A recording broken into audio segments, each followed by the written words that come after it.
Approche du péché. Lorsque nous avons parfaitement réalisé notre union avec la réalité divine, il n'y a plus de péché.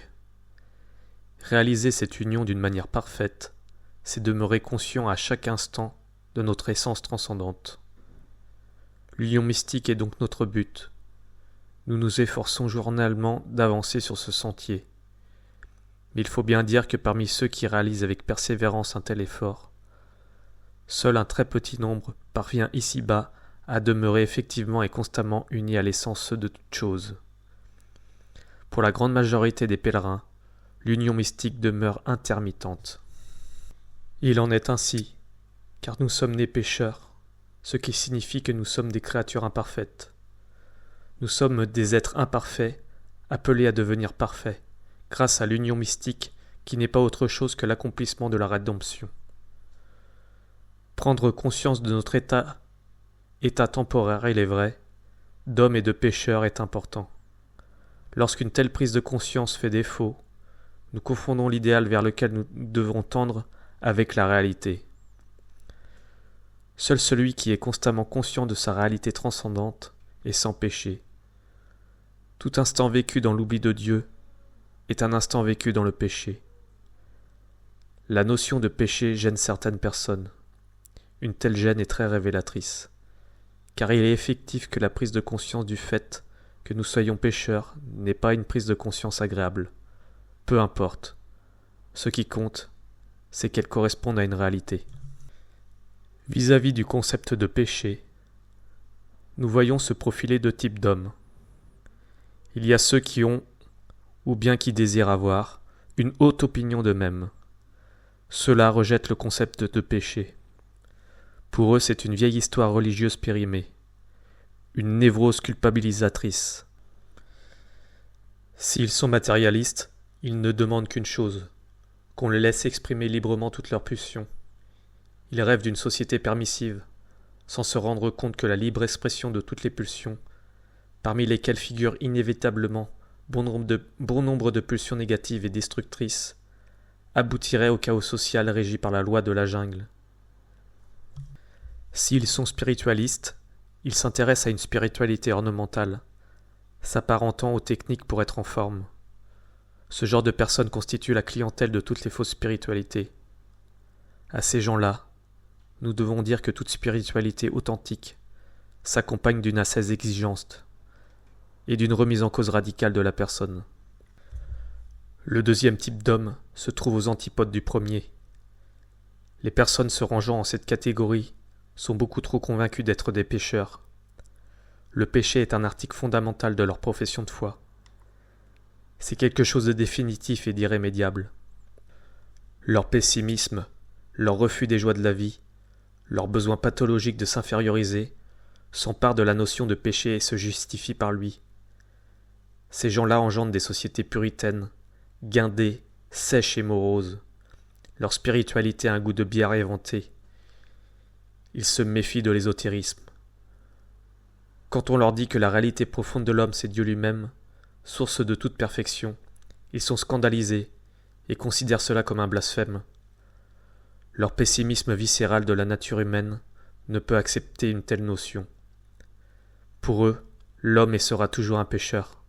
La seule voie possible, c'est l'humiliation et la soumission aveugle aux décrets religieux. L'homme est poussière, et un abîme le séparera toujours de Dieu. Voici donc les deux extrêmes dont nous devons nous écarter pour parvenir à une juste perception du péché. Prendre conscience de notre état de pécheur consiste à jeter un regard objectif sur ce que nous sommes.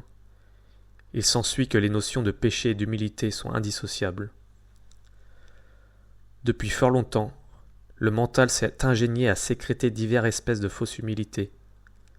La multitude des contrefaçons gêne la compréhension de ce qu'est la véritable humilité. Toutes les notions essentielles de la spiritualité ont subi au cours des temps de multiples déformations. C'est un aspect fondamental des résistances secrètes de l'ego.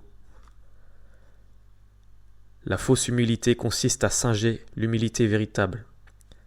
Elle est faite d'un ensemble de déclarations apparemment humbles, mais en réalité totalement hypocrites. Je suis le dernier des hommes.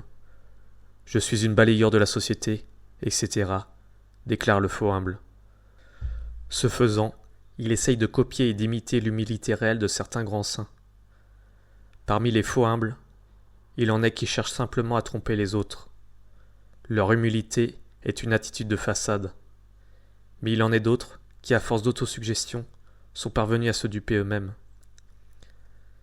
Si vous considérez que l'humilité est une qualité qu'il faut acquérir pour vous diriger tout droit vers une contrefaçon de l'humilité, et vous tomberez dans le dilemme suivant, pensant que l'humilité est une qualité à acquérir, si vous parvenez à adopter une attitude humble et à cultiver des pensées d'humilité, comment échapperez-vous à l'orgueil qu'engendrera la constatation de votre humilité?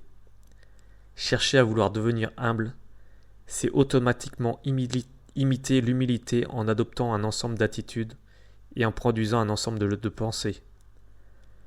La véritable humilité résulte d'une prise de conscience. Et humble celui qui a constaté sa médiocrité, son imperfection et ses péchés. Veuillez noter que la constatation de nos péchés, constatation qui résulte de l'observation attentive de l'homme, n'a rien à voir avec la production verbale ou mentale de déclarations relatives à l'humilité. La fausse humilité cultive le concept de l'humilité, afin de s'emparer fictivement de cette qualité, tandis que l'humilité véritable touche du doigt la réalité de notre médiocrité. Le faux humble au fond de lui-même ne croit pas qu'il est médiocre.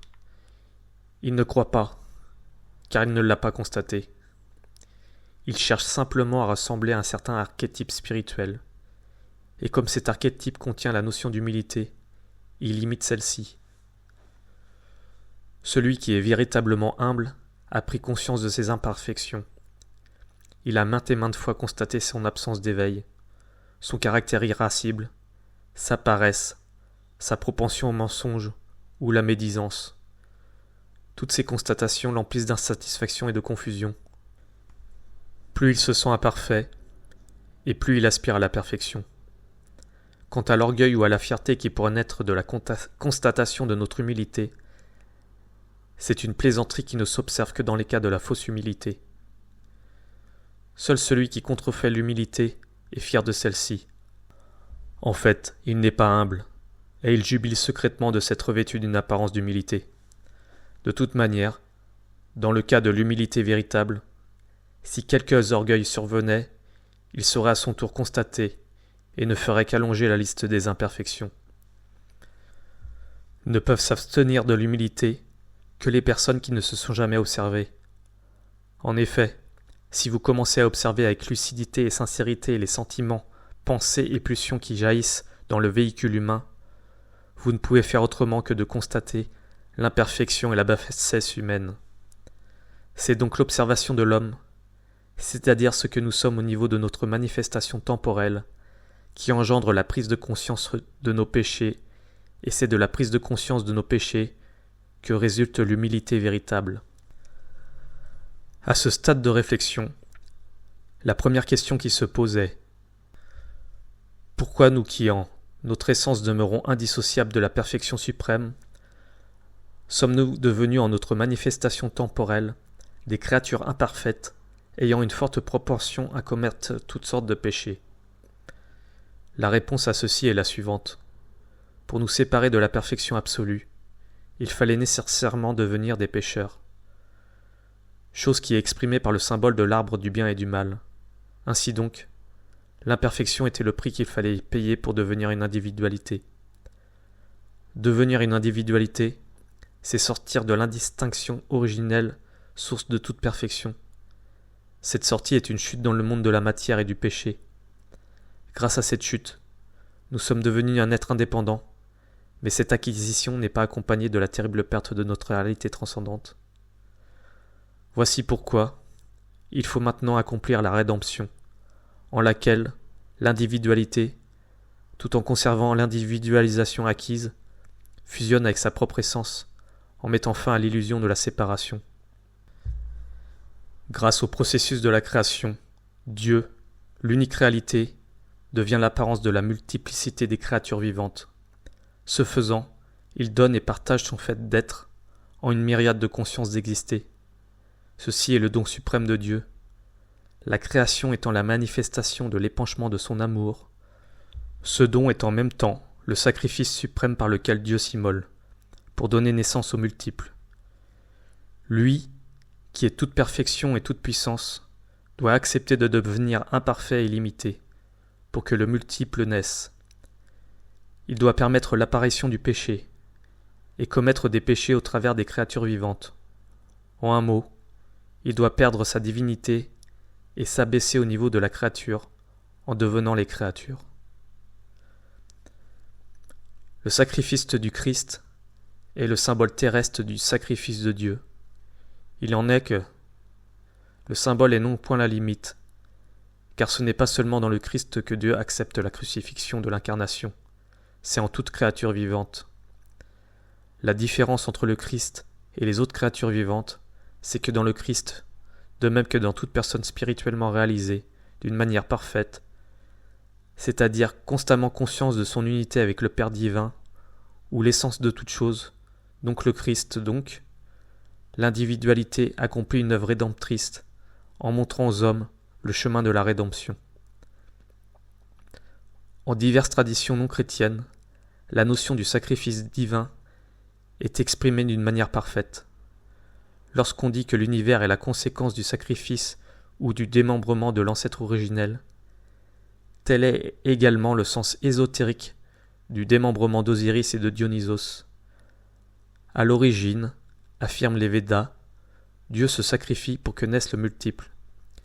C'est la tragédie cosmique à laquelle Dieu consent par amour. Dans l'économie divine, ce sacrifice, cette acceptation nécessaire de la dualité, de la séparation, du mal et du péché, n'est qu'une phase grâce à laquelle peuvent s'accomplir les gloires de la rédemption, grâce à laquelle le multiple peut, tout en demeurant multiple, cesser d'être séparé de l'unique qui l'a engendré et participe à sa béatitude.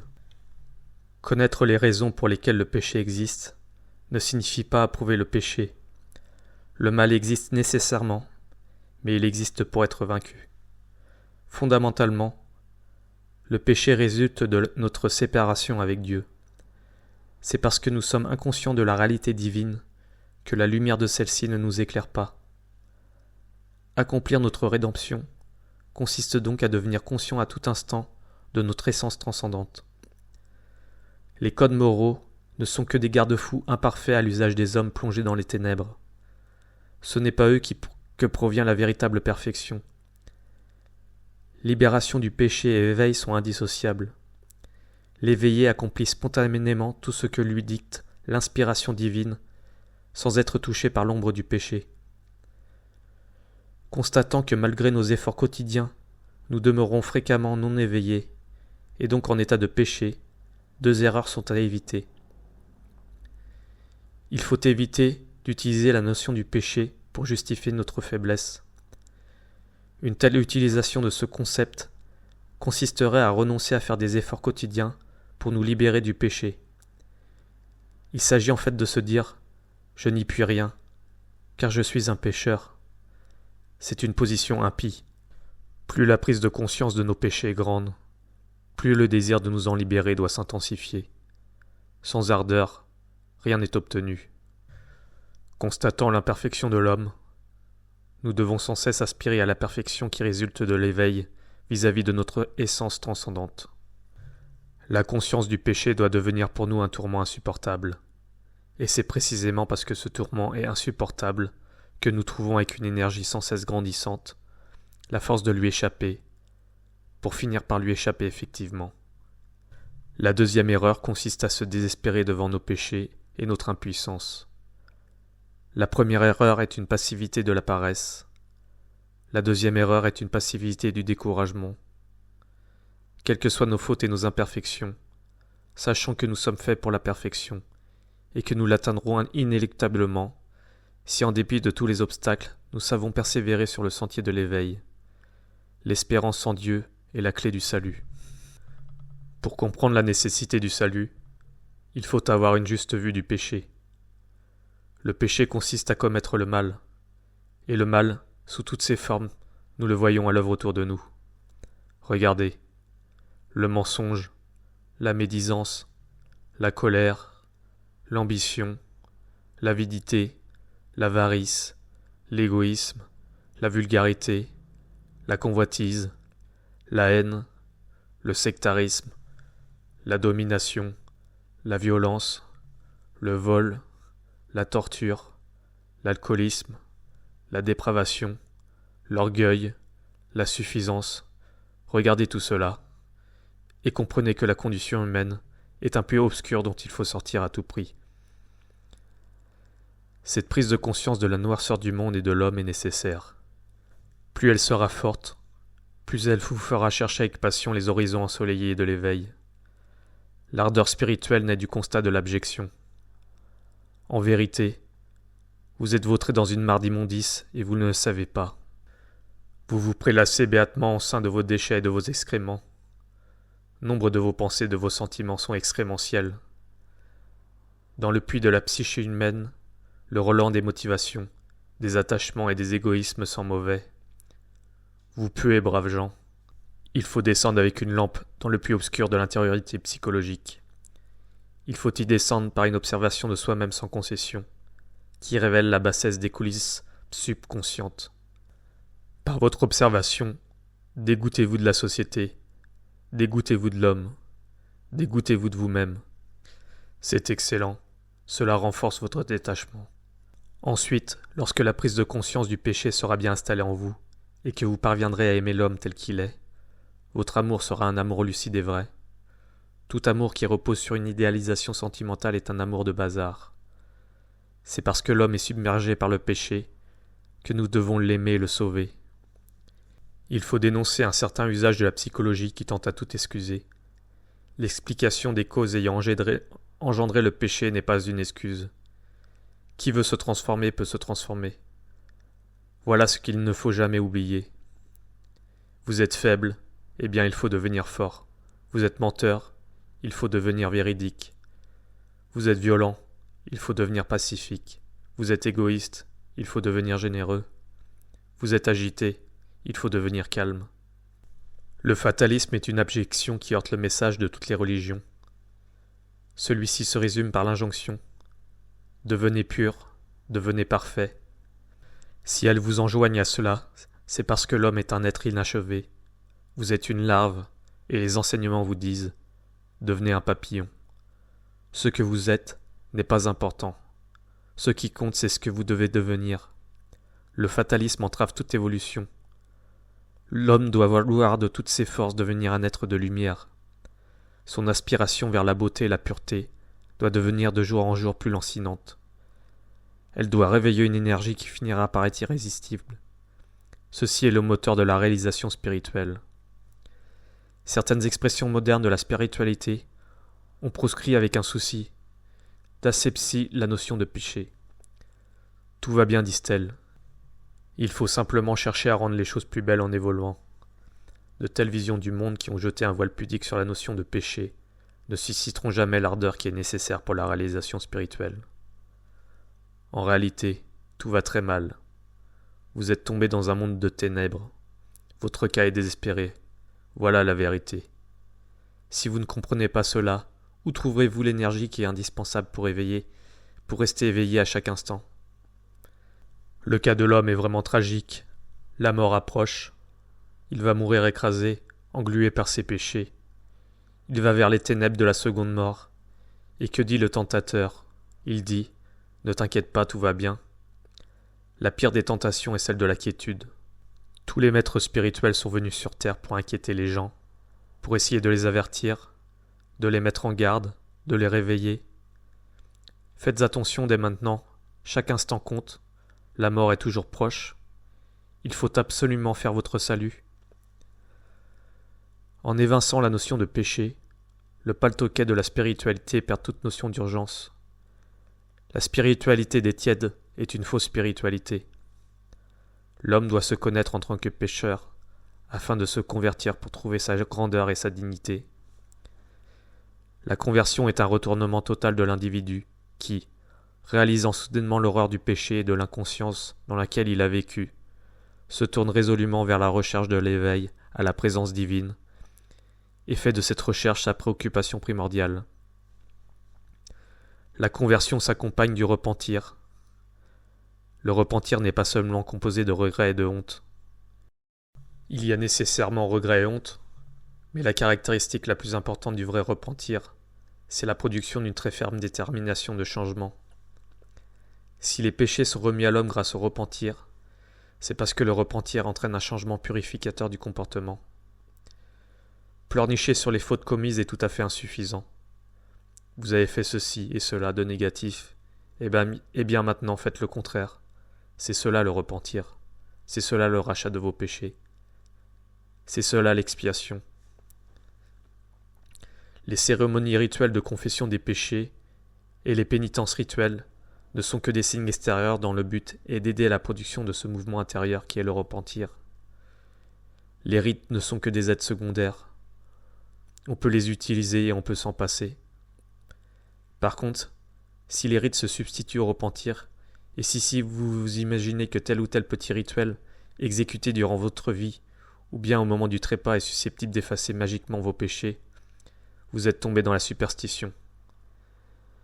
Répétons que rites et cérémonies ne sont que des supports susceptibles, dans le meilleur des cas, de vous aider à instaurer en vous un état de conscience spirituellement valable. Leur rôle et leur fonction s'arrêtent là. Divers enseignements disent que certains grands maîtres sont venus pour sauver les hommes et pour racheter leurs péchés. Cela est vrai de tous les maîtres, mais les ignorants se sont empressés de comprendre les choses de travers.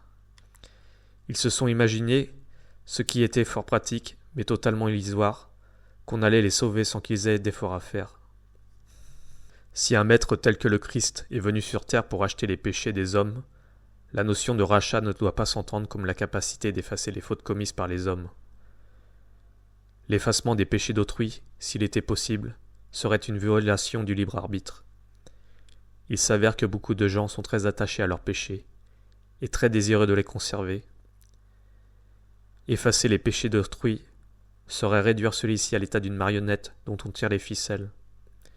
Une telle conception est théologiquement insoutenable. Elle oblige à concevoir un Dieu n'ayant pas créé des êtres libres. Or si l'être n'est pas libre, le mal est engendré directement par Dieu, et non comme c'est le cas par le mauvais usage du libre arbitre humain. Rendre Dieu responsable du mal, et ensuite déclarer qu'il efface les péchés au gré de sa fantaisie, est totalement absurde. La liberté de Dieu s'exprime dans la création des lois de l'univers. Ces lois ne peuvent qu'être justes et équitables, puisqu'elles sont le reflet de sa perfection. L'une de ces lois est celle de la redistribution des actes appelés karma en Orient. Effacer les péchés d'une personne serait un acte arbitraire qui contreviendrait à la justice divine. L'aide rédemptrice que Dieu dispense en ses incarnations divines consiste à nous donner les moyens d'effacer nos péchés. Il ne s'agit pas pour Dieu d'effacer les péchés des hommes sans leur demander leur avis. En nous révélant la voie qu'il faut suivre, Dieu efface virtuellement nos péchés. Quant à l'effacement effectif, il dépend de notre travail intérieur. Comme le dit Bouddha, par soi-même le mal est fait, par soi-même le mal est défait. Le symbolisme du rachat des péchés doit s'entendre de la manière suivante. En s'incarnant, Jésus de Nazareth, Moïse, Mahomet, Bouddha, Shankara et les autres grands maîtres viennent sur terre pour frapper une nouvelle monnaie spirituelle, grâce à laquelle les hommes pourront se racheter. En nous donnant leur enseignement, et en déversant sur nous leur influence spirituelle, ils nous donnent symboliquement la somme qui est nécessaire pour que nous achetions notre liberté et cessions d'être les esclaves du monde.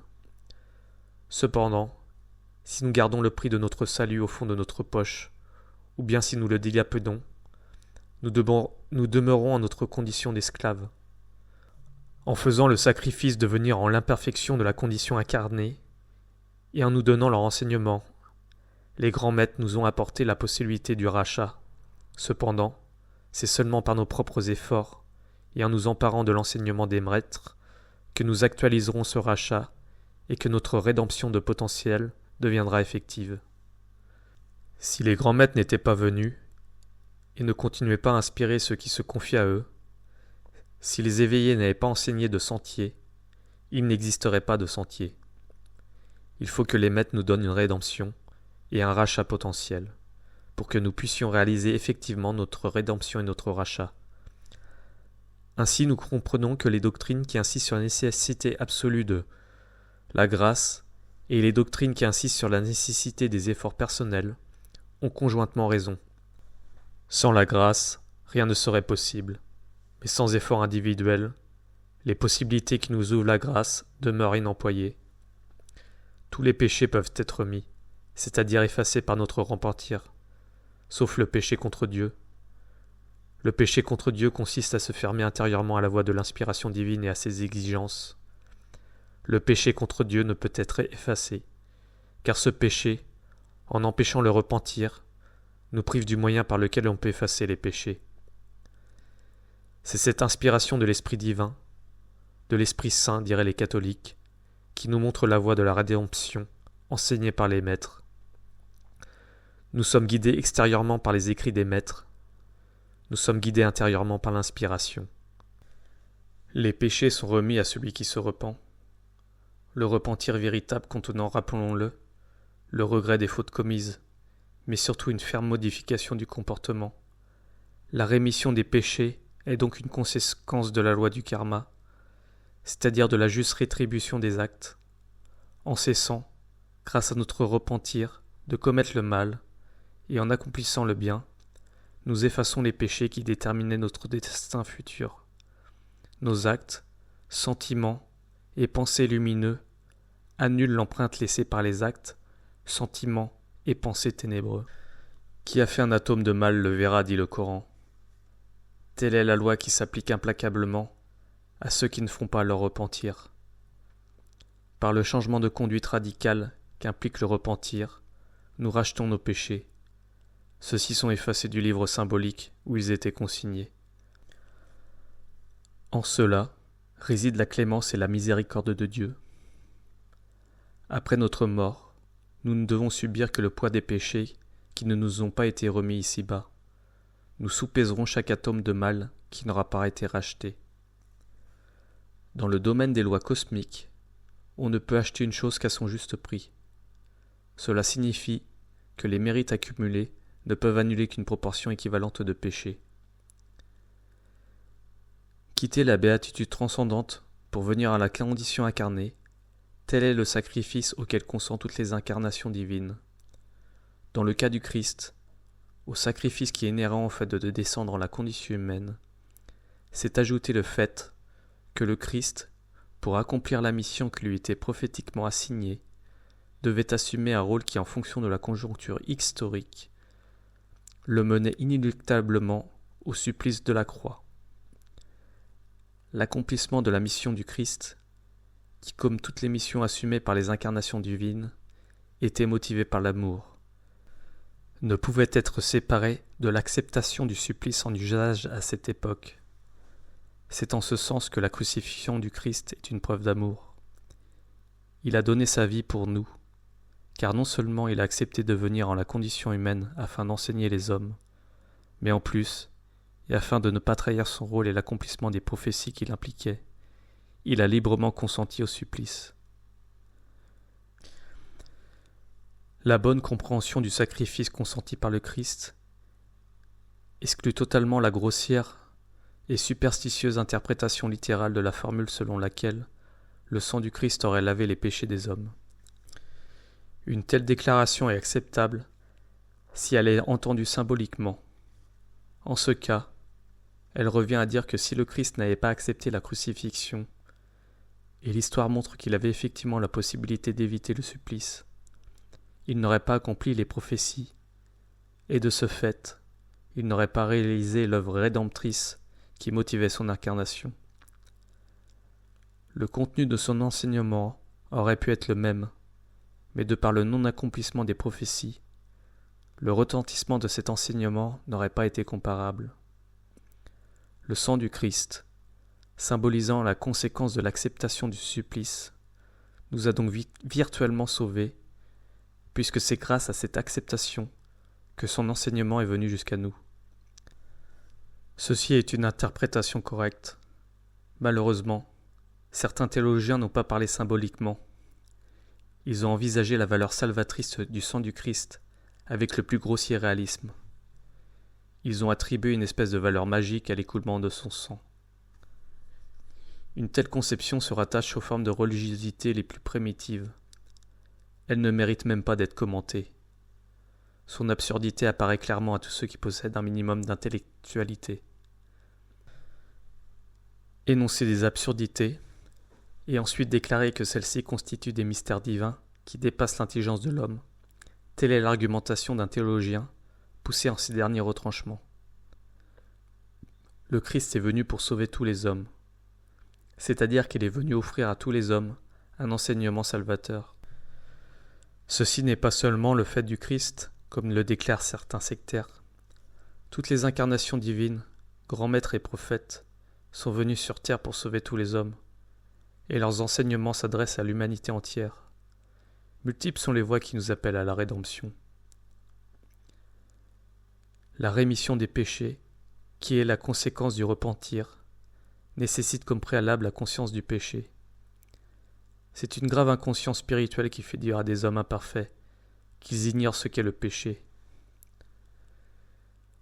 Ne peut finir par se libérer du péché que celui qui a commencé par en prendre conscience. Il faut sentir le poids du péché, en nous et autour de nous, tout en aspirant à la lumière, pour nous ouvrir à l'inspiration divine qui nous montrera l'exigeante voie de la rédemption. Dieu ne guide que celui qui cherche de l'aide. Aspiration vers les lumières, désir d'éveil et de réalisation spirituelle ne sont pas dissociables. La conscience du péché, la souffrance du péché, nous pousse à chercher l'éveil. Et dans l'éveil, nous sommes libérés du péché.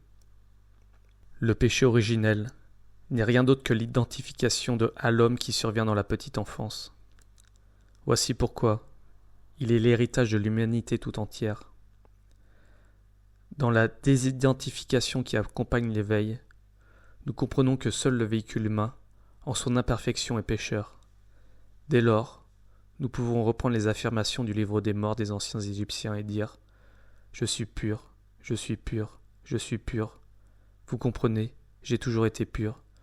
Je suis éternellement pur. » Vous pouvez reprendre à votre compte les paroles de la Vierge Marie, définissant son immaculée conception. Vous pouvez dire « Ma conception fut immaculée. Ce que je suis réellement n'a jamais été touché par le péché. » Prendre conscience de notre pureté et rester conscient d'elle, c'est devenir effectivement pur.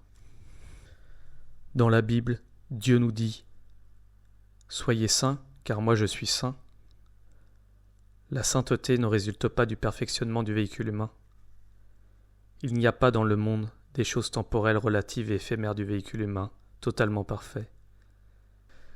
Si la sainteté résultait du perfectionnement du véhicule humain, comme certains l'ont cru, les paroles divines seraient irréalisables. Par contre, si nous cessons de nous identifier à l'homme, nous trouvons au fond de nous-mêmes la présence de la sainteté divine, et reconnaissant que cette présence est notre soi, notre Atman, nous devenons conscients de notre sainteté et de notre pureté éternelle. Plus nous en restons conscients, plus nous la rendons effective. La rédemption et la libération du péché se résument donc de la manière suivante. D'instant en instant, soyez conscients de l'intemporalité, de l'éternité, de la pureté, de la sainteté et de la divinité de votre nature profonde. En vérité, vous n'êtes pas cet homme imparfait et pécheur. Vous n'appartenez pas à ce monde ténébreux. Vous n'êtes pas cela. Vous n'êtes pas cela. Neti Neti disent les Upanishads.